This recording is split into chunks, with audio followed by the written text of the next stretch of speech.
The following message is transmitted at the request of the South Dakota Emergency Management Agency, Sioux Falls, South Dakota. Sioux Falls residents west of Interstate 29 must stop water usage immediately.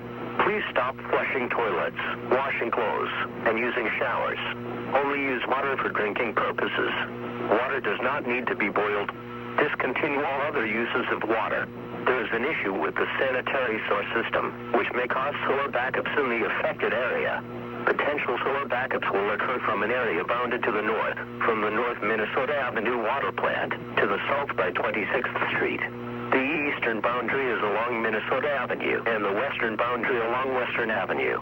Residents in the affected area should work to move critical items from their basements to higher elevations until Public Works can fix the problem. In addition, sanitary sewage is being discharged into the Big Sioux River south of West 12th Street. Residents should stay out of the Big Sioux River and parks adjacent to the river, including bike trails. Discharges into Cavell Lake and Overland north of Falls Park are also occurring. Residents are advised to stay